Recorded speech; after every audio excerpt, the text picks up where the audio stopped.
Okay, let's start without wasting time. So market gap down open होने वाली थी तो सबको ही पता था, लेकिन उसके बाद क्या, अगर आज हम देखेंगे कल तो निफ्टी जो थी वो ज़्यादा वीक थी। रीज़न क्या था? रिलायंस हमने याद है कल भी 5 का अलग हुआ था तो उसको भी सेल में था, प्लस आईटी और रिलायंस दोनों ही नहीं चल रहे थे, इस वजह से मार्केट नेगेटिव था। लेकिन बैंक निफ्टी शुरू से ही पॉजिटिव दिखा रहा था डेटा वगैरह। अब देखो होता क्या है, जैसे ये मार्केट यहाँ पे क्लोज हुई, ठीक, अगले दिन अगर यहाँ पे गैप डाउन खुलती है तो जो यहाँ पे शॉर्ट्स करके बैठे होंगे उनको प्रॉफिट दिख रहा होगा, मार्केट ऊपर लेके आते हैं। प्लस जो मार्केट यहाँ पे बाय करके बैठा हुआ एक दिन पहले, उनको खुलते ही लॉस दिख रहा होगा तो वो अपने लॉस को कवर करेंगे, तो सेल ऑर्डर पंच करेंगे तो मार्केट नीचे आता है।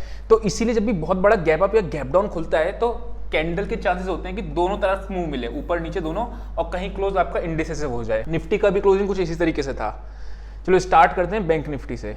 एक चीज और है, मैं आजकल ट्रेडिंग जैसे आज था, आज मैंने ट्रेडिंग पूरे दिन नहीं किया, पूरे दिन स्क्रीन देखता रहा लेकिन ट्रेडिंग नहीं करा। रीजन क्या था? जब तक आपको फुल कन्विक्शन, क्योंकि निफ्टी वीक चल रहा है, रिलायंस वीक चल रहा है, आईटी वीक चल रही है, बैंक निफ्टी स्ट्रॉन्ग चल रही है, कंफ्यूजन क्रिएट था। ग्लोबल मार्केट्स डाउन चल रही है, बैंक निफ्टी का डेटा पॉजिटिव है, तो इससे एक क्लियर कट डिसीजन ही निकल के आ रहा था।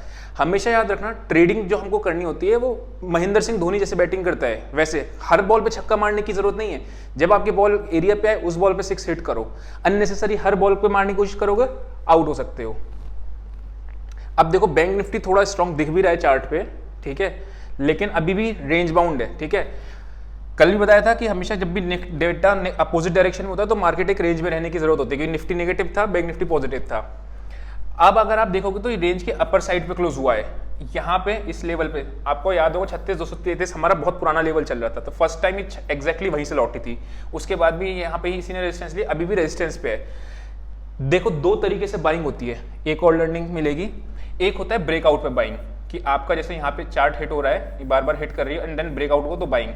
एक तरीके की बाइंग आप इस तरीके से करते हो। दूसरी तरीके की बाइंग क्या होती है, आपके लेवल्स ड्रॉ करे हुए हैं और सपोर्ट लेवल पे मार्केट आती है तो आप बाय करते हो, ठीक है ना।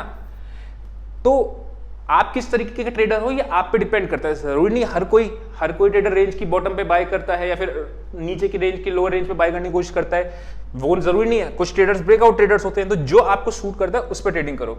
अभी बैंक निफ्टी ब्रेकआउट दिया नहीं है, ठीक है, रेंज की अपर साइड में अगर आप देखोगे क्लियर कट 36,233 से 35,890 की रेंज है। द मूवमेंट ये 36,300, थोड़ा सा क्वेश्चन हम लोग ले रहे हैं, 36,300 क्रॉस करिए हम अगेन बाय की तरफ जा सकते हैं। रीजन क्या है, यहाँ पे एक सप्लाई जोन है, सप्लाई जोन जैसे ही टूटेगा और एक अच्छी इस तरीके की साउंड कैंडल बनाएगा तो आप देखना यही वाला चीज जो है ना, ये आपका सपोर्ट का काम करने लगेगी बैंक निफ्टी के केस में। वेरस अगर हमको नीचे की साइड देखोगे आप, तो नीचे की साइड में यहाँ पे एक अच्छी सपोर्ट दिख रही है, तो ये एरिया अभी आपका एक अच्छा सपोर्ट जोन का काम करेगा। एक बार निफ्टी देखते हैं क्या करते हैं। अब देखो केस क्या होगा, गैप अप खुल सकता है, गैप डाउन खुल सकता है, या इसी रेंज के अंदर खुल सकता है। बेस्ट के सिनेरियो पता है कब होता है, जब रेंज के अंदर खुले एंड देन ब्रेकआउट दे, या गैप अप खुलता है अगर और देन इस रेंज पे जो आपका ये सपोर्ट है उसके बाद वापस से ऊपर जाना शुरू करे तो बाइंग का अच्छा बनता है। अगर ये गैप डाउन खुलती है फिर क्या होगा, यहाँ पे जो ये बाय करके गए लास्ट के 15-1 घंटा आप देख रहे हो, ये लोग जो बाय करके गए ये सारे ट्रैप हो चुके होंगे। जैसे ही ट्रैप हो चुके होंगे तो अब देखो वो सोचो क्या पोजीशन बनाएंगे, प्रॉफिट को लॉस को कवर करने आएंगे, तो मार्केट थोड़ा सा नीचे आएगा, देन समवेयर अराउंड बॉटम बनाएगा, ऊपर जा सकता है और साइड में रहने की प्रोबेबिलिटी बढ़ जाती है। तो इस तरीके से मार्केट ऑपरेट करता है।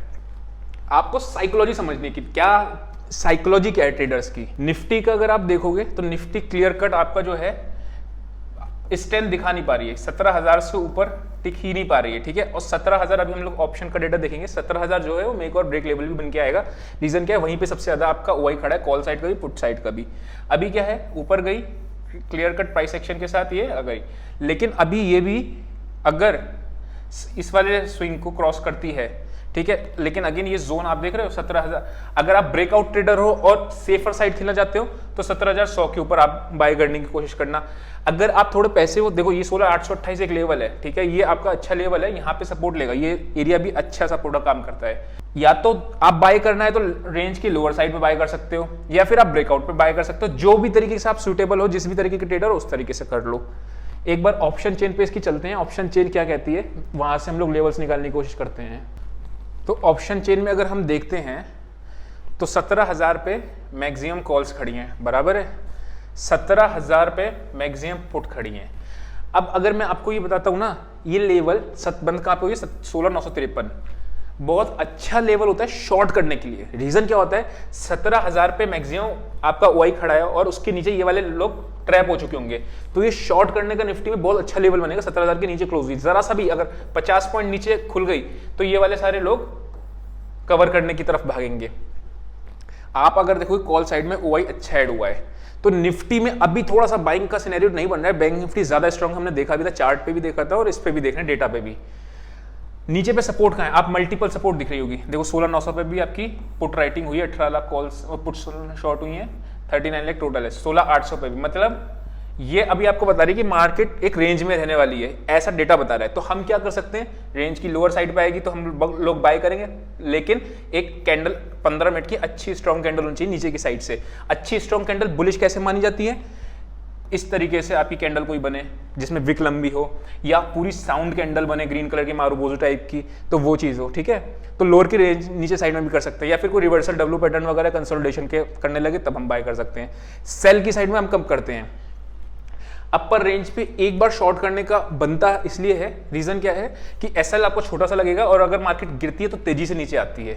ऊपर की साइड में जो मेजर हर्डल दिख रहा है वो आप देखो सबसे ज्यादा हुआ ही, अगर मैं बात करूं 17,000 तो मेक और ब्रेक लेवल है, मतलब 17,000 950 60 के 950 के नीचे अपने को सेल करने वाला बनता है, 975 950 के नीचे, लेकिन अभी वहीं पे बैंक निफ्टी खींच के लेके जा रही है। अगर इसकी रेजिस्टेंस अच्छी कहीं है तो 17,200 एक क्लियर अच्छी रेजिस्टेंस दिख रही है। द मूवमेंट इसके ऊपर ही जो बुल ट्रेंड अभी हम लोग देख रहे हो ना, मार्केट लगातार पेन चल रहा है, मार्केट नीचे आ रही है, गैप डाउन खुल रही बार, रिज्यूम अप ट्रेंड तभी होगा जब 17,200 के ऊपर क्लोजिंग दे जाएगी मार्केट, तब एक अप ट्रेंड रिज्यूम हो जाएगा। पुट्स की अगर मैं बात करता हूं तो यहाँ पे आपकी पुट राइटिंग चल रही है, तो अभी आपकी जो रेंज दिख रही है इसमें वो अगेन 16,850 से, क्योंकि 800 पे पुट राइटिंग है, 17,100, ये एक रेंज बन रही है। अगर आप रेंज ट्रेडर हो तो इस तरीके से बाय सेल कर सकते हो, ब्रेकआउट ट्रेडर हो तो जहर की साइड में ब्रेकआउट आता है उधर कर सकते हो। मैं क्या कर रहा हूँ इस टाइम पे, मैं क्वांटिटी में बहुत ज्यादा ट्रेडिंग नहीं कर रहा हूँ, 50 क्वांटिटी निफ्टी की कर रहा हूँ, बिल्कुल लोएस्ट, मतलब समझो एक ही लॉट, वो भी कर इसलिए रहा हूँ कि स्क्रीन देखते रहूँ, क्योंकि जब तक आपके पास ट्रेड नहीं होता है तो आप स्क्रीन नहीं देखते हो, लेकिन फिर भी मैं ट्रेडिंग अवॉइड कर रहा हूँ, मतलब पूरे दिन भर में बस स्क्रीन देख रहा हूँ। रीजन क्या है, बहुत ज्यादा अनसर्टेनिटी बढ़ चुकी है, ग्लोबल कुछ और कह रहा है आपका, ठीक है, डेटा कुछ और कह रहा है, बैंक निफ्टी का प्लस कह रहा है, निफ्टी का नेगेटिव कह रहा है, कंफ्यूजन वाला है। कुछ स्टॉक्स की बात करता हूँ तो मैं, रिलायंस तो हमने देख लिया था, 5 में से अलग कर दिया था। स्टॉक आ रहा है आपका HDFC बैंक। HDFC बैंक, अब आप कहोगे थोड़ा सा FIS का बैंक है, थोड़ा रिस्की बैंक हो जाता है अगर बाय साइड में जाते हो। कंसोलिडेट किया, ब्रेकआउट, ऊपर गया, ब्रेकआउट, नाउ ये अगेन यहाँ पे इसने अच्छी ग्रीन कैंडल में क्लोज हुआ है, 1375 के ऊपर जाएगा, 5-7 रुपए का एसएल डाल के हम लोग एक बार बाय कर सकते हैं इसमें, लेकिन फिर सब्जेक्ट टू कि डेटा भी क्या कह रहा है, क्योंकि HDFC बैंक निफ्टी का बड़ा स्टॉक है। नेक्स्ट स्टॉक आपका टाइटन हमने कल भी देखा था कि हम लोग शॉर्ट की तरफ देखेंगे टाइटन को। आप देख रहे हो क्लियर कट डेटा नेगेटिव है, इस वाले स्विंग को क्रॉस करता है तो हम लोग 5-7 रुपए का ऐसे लगा के हम लोग एक बार शॉर्ट करके देखेंगे, या फिर इस वाले की तरफ अगर कंसोलिडेट करके देन ऊपर भी जा सकता है। मतलब ये मार्केट नीचे आया, अगर आप ये देखोगे दिस इज कॉल्ड इनसाइड बार, एक रेड कलर की कैंडल है, इसके अंदर कैंडल बन रही है, अगर टूटा तो फिर प्राइस एक्शन के साथ अच्छा मिलेगा। अगर यहाँ पे सपोर्ट करना है तो इस तरीके से डब्ल्यू पैटर्न बना के ऊपर जाएगा, लेकिन फिर उस केस में आप बाय अगर करते तो फिर यहाँ का आपका टारगेट होना चाहिए। तो आज के लिए इतना ही, सी यू टुमारो।